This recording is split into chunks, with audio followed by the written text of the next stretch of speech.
안녕하십니까 성도 여러분. 10월의 마지막 금요일 저녁, 10월의 마지막 안식일이 시작되는 첫 시간 방송을 통하여 예배 함께 하신 여러분 모두를 예수님의 이름으로 환영합니다. 지난 한 주간도 건강하고 평안하셨습니까?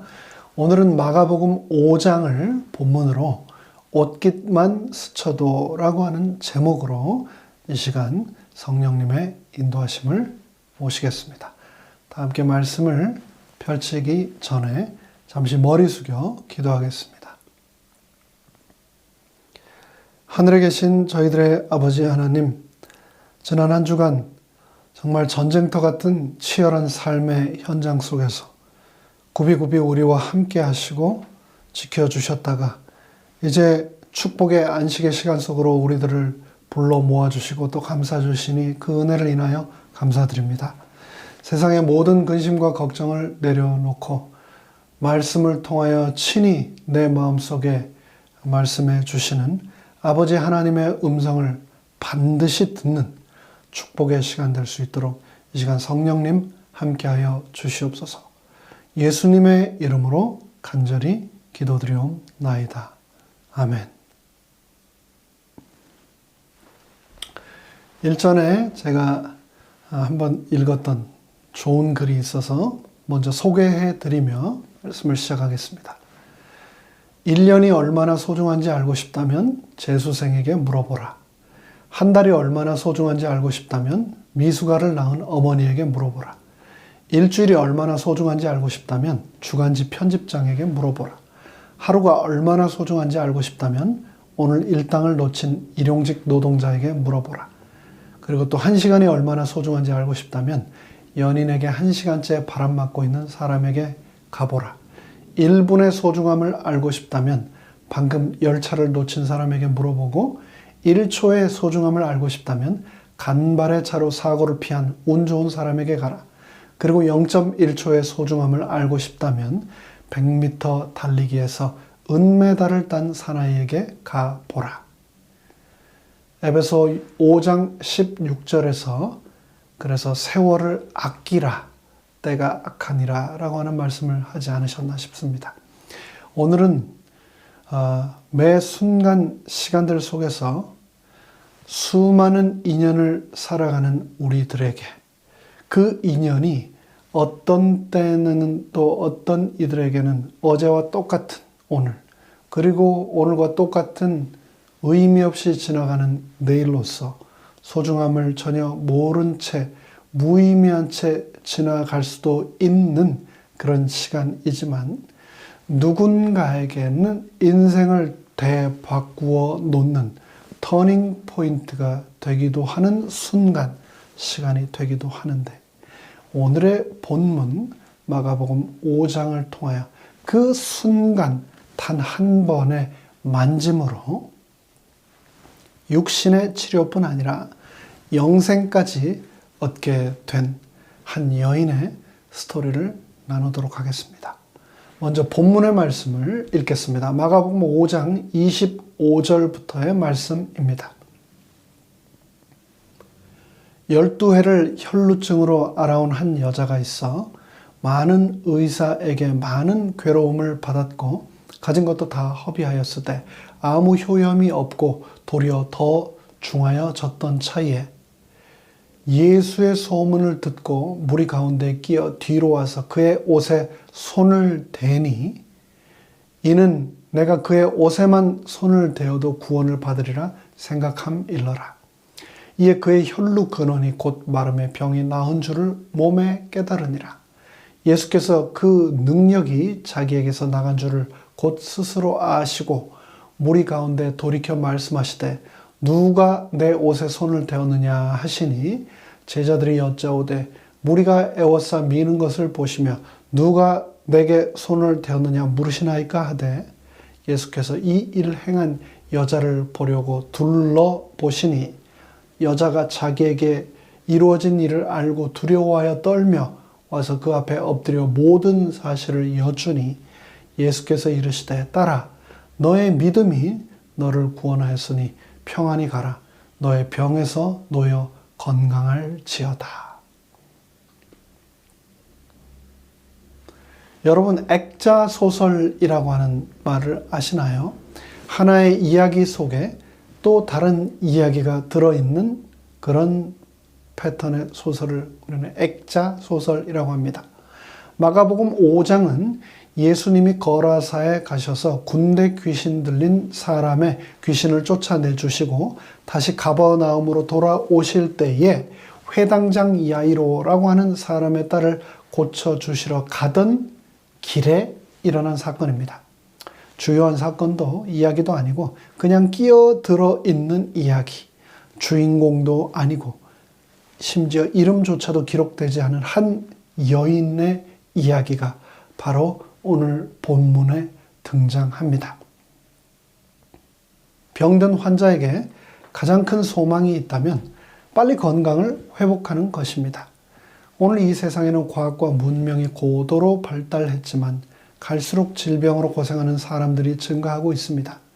어떤 병들은 남에게 쉽게 이야기할 수 있는 병도 있지만 그렇지 못하고 나 자신 혼자서만 고민하면서 살아가고 있는 사람들도 얼마나 많은지 모릅니다. 오늘 본문에는 12해를 혈루증으로 앓던 여인이 기적적으로 치유받는 이야기가 나옵니다. 당시 혈루증은 고통스러운 질병이었고 또 드러내놓고 말할 수도 없는 질병이었습니다. 사실 이런 유사한 질병이 현대인들에게도 얼마나 많은지 모릅니다. 결국 이 여인의 이야기는 오늘날 우리들의 이야기입니다.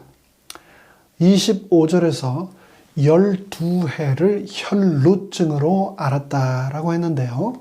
우리가 혈우병이라고 하는 병과 혈루증이라고 하는 병을 한 번쯤은 들어보셨을 겁니다. 과연 무엇이 다를까요? 혈우병은 피가 한 번 나면 피를 멈추게 하는 인자가 부족하여 피가 잘 멈추지 않는 병으로 주로 유전적인 그런 요소에 의해 발병하는 병이라고 합니다. 그런데 성경에 등장하는 이 혈루증은 여성병이고 또 다른 말로 만성하혈증, 만성적 자궁출혈증, 즉 월경과 무관하게 자궁에서 불규칙하게 출혈이 있는 병, 자궁에서 계속해서 피가 나오는 하혈 증상. 현대의학에서는 이런 증상을 기능성 자궁출혈 또는 기질적 자궁출혈로 구분한다고 합니다. 혈루증을 앓는 여성들은 심한 빈혈로 고통을 받고 심해지면 악성 빈혈과 함께 노쇠 현상이 나타나기도 한다고 하네요. 조금만 움직여도 숨이 차오르고 머리카락과 또 손톱이 빠지는 증세가 나타납니다. 이런 육체적 고통을 겪는 것도 어려운데 유대 사회에서는 종교적으로 격리까지 당하는 고통을 겪어야 했습니다. 여러분, 코비드 때문에 쿼런틴 해보신 분 계시죠? 얼마나 어렵습니까? 그 하루 이틀 일주일도 어려운데 12년을 그렇게 살았고 또 사회적으로 저주받은 병이라고까지 간주가 되었으니 얼마나 마음고생이 많았을까요? 끊임없이 하혈하는 아주 몹쓸 병, 가족들과 떨어져 성 밖에 살아야 했고 더구나 회당이나 성전 가까이 갈 수도 없어서 도움의 손길조차 구할 길이 완전히 차단되는 병. 얼마 동안요? 12년 동안. 참 그 힘든 12년 동안 26절에서 많은 의사에게 많은 괴로움을 받았고 가진 것도 다 허비하였으되 아무런 효염이 없고 도리어 더 중하여졌다라고 그 여인의 상황을 성경은 기록하고 있습니다. 의원, 민간요법 등 안 해본 것이 하나도 없었는데도 그럼에도 불구하고 의사가 하라고 하는 모든 방법을 다 해보았는데도 불구하고 미신이 많고 약도 많고 해보라는 방법도 많은 그런 불치병, 그 불치병 때문에 이 여인은 그토록 고통을 받고 있었는데 당시 이스라엘에는 혈루증 환자에게 내려오는 이상한 두 가지 민간요법이 있었다고 합니다. 그 중에 하나는 흰 나귀를 따라다니면서 그 나귀가 똥을 싸면 그 똥을 뒤져서 소화되지 않은 보리알이 나오면 그것을 볶아 먹으면 낫는다 라고 하는 소문이 있었습니다. 성경에는 그런 말이 나오지 않지만 이 여인은 흰 나귀를 보면 많이 쫓아다녔을 것입니다. 그리고 또 타조 알을 무명 조각에 싸서 품에 넣고 다니면 또 낫는다 라고 하는 미신도 있었습니다. 그 외 고대 근동 사회 민간요법에 보면 마늘에 포도주를 섞어 먹으면 또 낫는다를 비롯해서 얼마나 많은 민간요법과 미신들이 많았는지 모릅니다. 어쩌면 그렇게 하여 보았는지도 모르죠. 이 모든 방법을 그녀가 다 해 보았는지도 모릅니다. 성경은 해 보라는 것은 다 해 보았다. 그리고 이제는 더 이상 방법이 없다라고 그녀는 말했다고 기록하고 있습니다. 그렇게 치료를 받다 보니 가진 것 다 허비하고 몸은 몸대로 더욱 악화되었다라고 기록하고 있습니다. 옛말에 긴 병에 효자 없다라고 하는 말이 있죠. 정신력 또 의지력이 강한 사람도 오랜 시간 투병을 하다 보면 좌절하고 절망하게 됩니다. 한 의사가 너무나 아토피가 힘들어서 아파트에서 뛰어내려 자살했다라고 하는 뉴스를 제가 일전에 읽은 적이 있습니다. 경험해 보지 못해서 그렇지 얼마나 그것이 힘들면 그 젊은 의사가 그렇게 자살을까지 했을까요? 노년기의 가장 큰 장애가 바로 빈곤과 질병이라고 합니다. 노인이 되면 도리어 자살률이 높아진다는 것 여러분 잘 알고 계시죠? 근데 그 요인 중에 하나가 바로 빈곤 다음으로 질병에 대한 비관이라는 겁니다. 멀쩡한 사람도 병원에 가면 환자가 된다라고 하는 말이 있습니다. 이 여인도 지칠 대로 지쳐버렸습니다. 그 당시 혈루증을 앓으면 법에 의해서 정상적인 사회생활을 할 수 없었습니다. 이 병은 부정할 뿐 아니라 그녀를 만지는 것조차 부정하고 이 병에 걸린 사람은 성전에 교회에 나갈 수도 없었고 뿐만 아니라 사람들이 모이는 공공장소에 나갈 수 없었습니다. 이 병에 걸리면 대개는 남편에게 이혼을 당했다고 합니다. 합법적인 이혼 사유 중에 하나였기 때문이었습니다. 병을 고치려고 가산도 탕진하고 가정도 파탄나고 친구도 떠나고 부모나 친척에게도 이웃에게도 아무런 도움을 받을 수 없는 외톨이가 되었는데 말이 그렇지 여자로서 정상적인 생활을 할 수 없는 그런 처지를 생각해 보면 그 여인은 육체적인 고통만큼이나 어쩌면 더하게 마음속으로 고통을 받아왔던 것입니다. 정신적인 고통과 철저한 소외를 경험하며 고통의 시간 12년을 보내고 있는 그 절망적인 상황. 행여나 사람들이 가까이 오면 나는 부정하다, 부정하다라고 스스로를 외치며 주위 사람들로부터 스스로를 멀리 해야만 했던 그 여인. 정말 동병상련, 걸려보지 않은 사람은 그 마음을 알 수가 없을 것입니다. 건강, 정말 중요하죠. 그래서 돈을 잃으면 조금 잃은 것이고, 명예를 잃으면 많이 잃은 것이고, 건강을 잃으면 전부 잃는 것이다 라고 하는 말도 있지 않습니까? 질병은 육신을 가두는 창살 없는 감옥입니다. 이 여인은 육체적, 사회적, 경제적 이 삼중고에 시달리고 있으면서도 그럼에도 불구하고 그녀는 절망하지 않고 적극적인 행동으로 예수님께 나아갔습니다.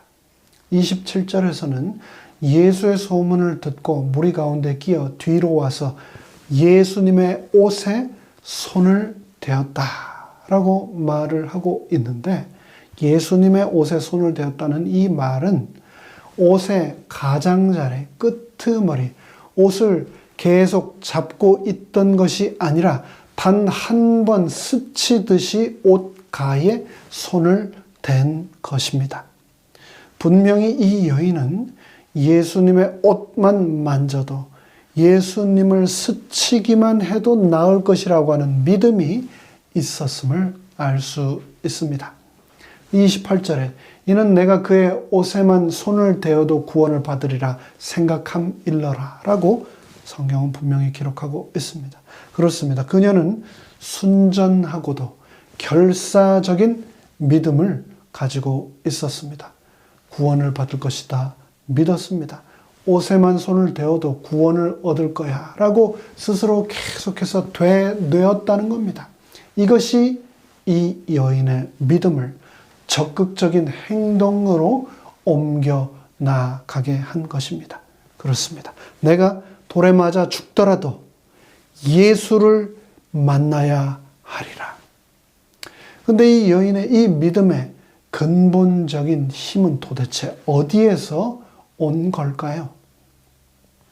일생의 믿음이 한 번의 만짐에 집중되었다라고 화이트 주석은 기록하고 있습니다. 그 한 번의 만짐에 그 여자의 일생의 믿음이 집중되었고 그 즉시로 그 여자의 고통과 쇠약함은 완전한 건강의 활력으로 바뀌었다라고 기록하고 있습니다. 59절에서 이에 그의 혈루 근원이 곧 마름에 병이 나은 줄을 몸에 깨달으니라. 30절에 계속해서 말합니다. 예수께서 그 능력이 자기에게서 나간 줄을 곧 스스로 아시고 무리 가운데 돌이켜 말씀하시되 누가 내 옷에 손을 대었느냐. 예수님께서 말씀하셨습니다. 능력이 나간 줄 아셨다고요. 이 능력이라고 하는 단어의 헬라어 원어는 바로 두나미스입니다. 오늘날 영어 단어 다이너마이트의 어원이 되는 말이죠. 바로 권세, 힘, 능력, 신적인 능력, 이 두나미스가 이 여인이 예수님의 옷자락을 만지자 빠져나갔던 것입니다. 그때 제자들이 말하죠. 이 많은 무리 가운데서 지금 옷자락 한번 스쳤다고 예수님 지금 그렇게 말씀하시는 겁니까? 어쩌면 제자들에게 어이가 없는 질문이었을 수도 있습니다. 그러나 예수님께서는 멈추지 않으시고 이 일을 행한 여자를 찾으려고 수많은 인파 가운데서 둘러보십니다. 그러자 이 여인은 두려워 떨며 예수님 앞에 엎드려 모든 사실을 고백합니다. 당시 율법으로 혈루증 환자가 공공장소에 나타난 것 그 자체만으로도 자칫 목숨을 잃을 수 있는 행동이었기 때문에 이 여인은 두려움에 떨며 자신의 행동을 고백할 수밖에 없었던 것이죠. 그런데 그러자 예수님께서는 딸아, 사랑하는 내 딸아, 이제 너의 믿음이 너를 구원하였으니 평안히 가서 너의 병에서부터 참된 자유를 누리며 건강할지어다. 샬롬이라고 말씀하셨습니다. 예수님께서는 당신의 옷을 만지는 행위만으로도 치유에는 능력이 나온다고 주장하는 미신이 생겨날 기회를 허용하지 아니하셨습니다. 병이 완쾌된 것은 예수와의 외적인 접촉으로 말미암는 것이 아니요 예수님의 거룩하신 능력을 붙잡은 믿음으로 말미암는 것이었다라고 시대의 소망 347쪽은 기록하고 있습니다. 그리스도 주위에 가까이 밀려 다니며 경탄하던 군중은 생명의 능력에 접근해 있음을 깨닫지 못하였다. 그러나 고통당하는 그 여인은 고침을 받으리라고 믿고 손을 내밀어 예수를 만졌을 때 치유의 능력을 체험하였다라고 기록하고 있습니다. 영적인 사물에 있어서도 마찬가지입니다. 신앙에 관하여 경박하게 말하거나 줄인 심령과 산 믿음 없이 기도하는 것은 아무런 소용이 없습니다. 단순하면서도 절박한 믿음이 생명으로 그녀를 인도했던 겁니다. 살아있는 믿음, 진정한 믿음, 산 믿음인 것이죠. 그러면서 이 진정한 믿음은 바로 생명이다 라고 성경은 말하고 있습니다. 예수님은 그 여인이 옷자락을 일부러 만진 이유를 듣고자 하셨습니다. 여인을 고치신 후에 예수님께서는 그 여인이 받은 바 축복을 많은 사람들 앞에서 고백하기를 원하셨던 것이죠. 그렇습니다. 생명이라고 하는 선물, 예수님이라고 하는 선물은 나 혼자만 품는 것이 아니고 우리가 함께한 사람들에게 고백할 때에 진정으로 나에게 더 큰 축복으로 임하게 되는 것입니다. 이 여인이 가졌던 믿음, 그 여인은 첫째, 확신하는 믿음을 가지고 있었습니다. 예수님의 옷에만 손을 대어도 내가 반드시 구원을 받으리라 라고 하는 확신하는 믿음이 있었습니다. 그리고 또 그녀는 행동하는 믿음이 있었습니다. 예수님을 애워싼 무리가 수없이 많았지만 이 여인만 치료를 받았습니다. 그날 수많은 사람들이 예수님의 옷자락을 스쳤지만 그 여인만 기적을 입었습니다. 왜일까요?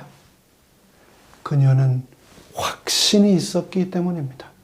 그 확신이 그녀로 하여금 행동하도록 만들었습니다. 우리가 믿고 있는 이 믿음, 이 복음에 대한 확신이 우리를 생명으로 인도한다는 것입니다. 그렇습니다. 가장 중요한 것은 바로 행동입니다. 나의 믿음이 구체적인 행동으로 옮겨질 때 하나님의 약속이 성취되기 때문입니다. 믿음은 모험의 연속입니다. 그 모험 가운데서 우리가 행동으로 우리의 손과 발을 내밀며 예수님을 인정하는 내 개인의 구주로 인정하는 그 행위를 통해서 우리가 생명의 근원으로 연결이 된다는 것을 기억해야 하겠습니다. 병에 걸린 수많은 사람들이 예수님에 대한 소문을 다 들었을 것입니다. 그러나 이번이 내 인생의 마지막이 될지도 모르며 내가 반드시 예수님을 놓치지 않으리라 라고 결심하고 예수님의 옷깃을 잡은 사람은 바로 그 여인 한 명이었습니다. 오늘 이 순간도 전 세계 수많은 사람들이 여러 가지 형태로 예수님의 옷자락을 잡는다고 하면서 예배를 드리고 있을 것입니다.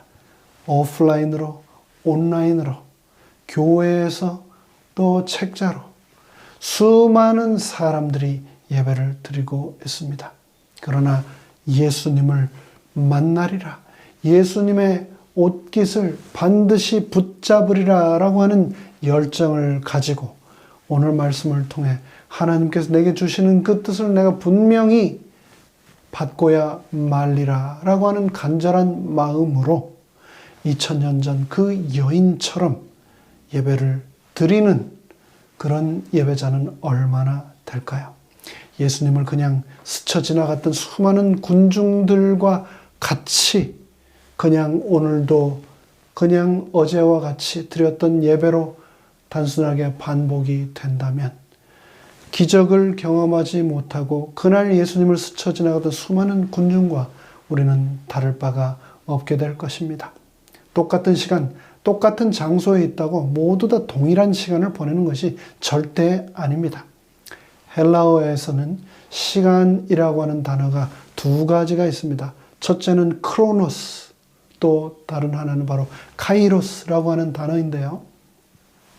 크로노스는 과거, 현재, 미래가 있는 보통의 시간, 우주 법칙에 의해 모든 사람에게 똑같이 주어지는 아침, 점심, 저녁, 밤 24시간의 하루 365일 1년의 흐름, 물리적, 기계적, 산술적 시간을 말합니다. 여기에서 크로놀로지, 연대학이라고 하는 단어가 만들어졌죠. 2022년 10월, 오늘을 보내고 있지만 모두가 똑같은 시간을 보내고 있는 것은 아닙니다.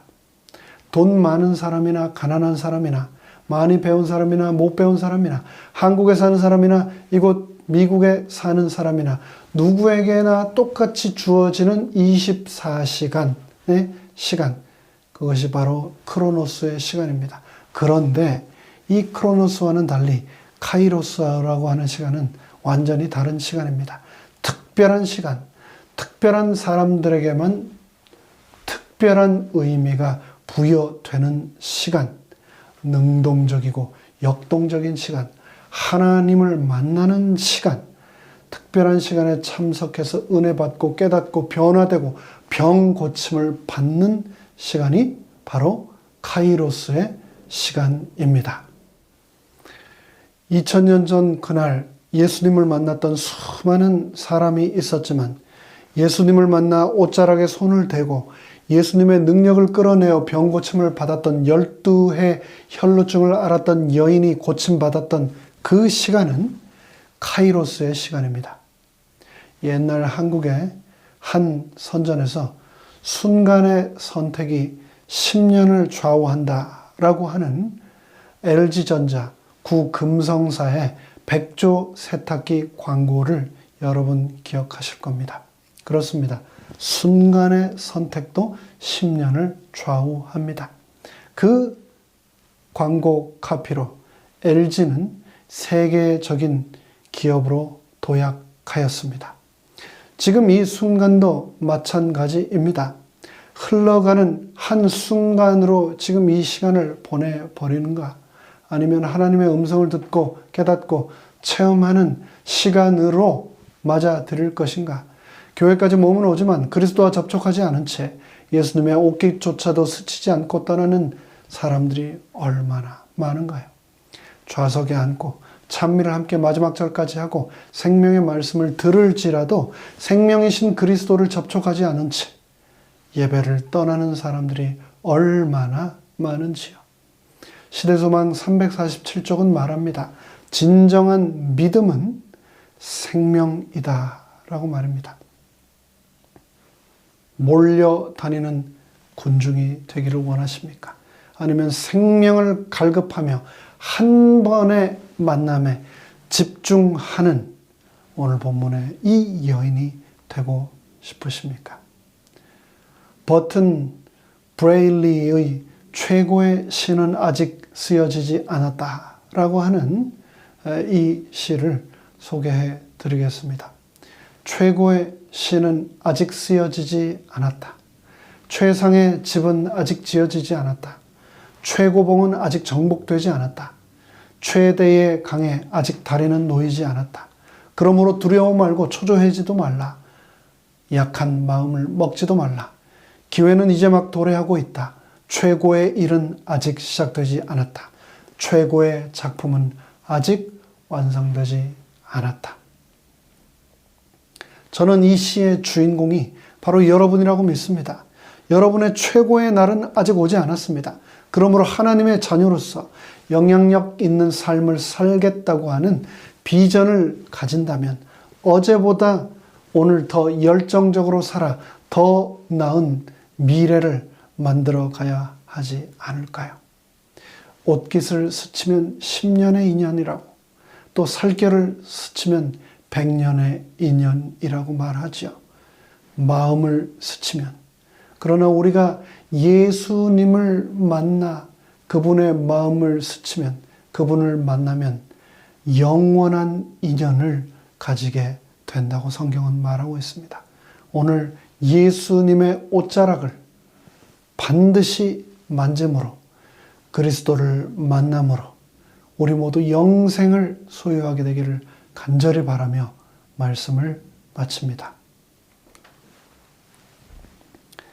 하늘에 계신 아버지 하나님, 2000년 전 12해를 혈루병으로 고통받았음에도 불구하고 예수님을 반드시 만나리라, 예수님의 옷자락을 반드시 붙잡고 말리라고 하는 결심으로 주님께 나아갔던 그 여인의 믿음과 결단하는 행동의 능력을 우리에게도 선물하여 주셔서 우리가 예수님을 반드시 만나도록 축복하여 주시옵소서. 예수님의 이름으로 간절히 축원하옵나이다. 아멘.